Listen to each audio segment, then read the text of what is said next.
वह अमेरिका की पहली ऐसी औरत थी जिसकी मौत टाइफाइड की वजह से हुई थी, लेकिन वहां के लोगों को लगता है कि वह मरी नहीं बल्कि आज भी रूह बनकर उसी अस्पताल में भटकती है जहां कभी उसकी मौत हुई थी। यही वजह है कि उसकी मौत के बाद भी लोग उसे पहचानते थे और अमेरिका की रहने वाली वो मैरी मिलन को लोग टाइफाइड मैरी के नाम से बेहतर जानते हैं। मैरी को टाइफाइड से संक्रमित होने के बाद आइलैंड पर स्थित अस्पताल में भेज दिया गया जहाँ उसकी मृत्यु हो गई। आइलैंड पर आने वाले लोगों का कहना है कि यह स्थान श्रापित है, उन्हें यहाँ से लोगों को चीखने और दर्द से चिल्लाने की आवाजें आती हैं, लेकिन उस स्थान पर एक परिंदा भी पर मारने की हिम्मत नहीं करता। उल्लेखनीय है कि टाइफाइड जैसी घातक बीमारी को वर्ष 1906 में पहचान मिलने लगी थी और वर्ष 1907 में जब स्थानीय स्वास्थ्य कर्मचारी अपने रूटीन शेड्यूल के तहत घर घर जाकर लोगों के स्वास्थ्य की जांच करने लगे तो उन्हें मैरी को पहली नजर में तो फिट ही पाया, लेकिन किसी को यह समझ नहीं आया कि मैरी के शरीर में टाइफाइड घर कर चुका था और जबकि टाइफाइड संक्रमण से फैलने वाली बीमारी है तो मैरी से होते हुए यह बीमारी उसकी बेटी और जिस घर में वह रसोइये के तौर पर काम करती थी उस घर की मालकिन को भी यह बीमारी अपनी चपेट में ले लिया। इसी तरह जिस घर में मैरी काम करती थी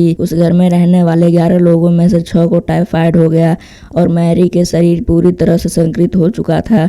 इसीलिए मैरी को एक अकेले नॉर्थ ब्रदर आइलैंड पर भेज दिया गया। वहां उसे एक ऐसे अस्पताल में रखा गया जहां किसी भी तरह की कोई सुविधा उपलब्ध नहीं थी। अकेलेपन और सुविधाओं के अभाव में तरस तरस कर दम तोड़ दी। मैरी की वजह से और 51 लोग भी टाइफाइड की चपेट में आ गए थे। इस अस्पताल में कई मौतें हुई थी। वर्ष 1963 में इस अस्पताल को सिर्फ इसलिए बंद कर दिया गया क्योंकि लोगों को यह स्थान भूतहा लगने लगा था।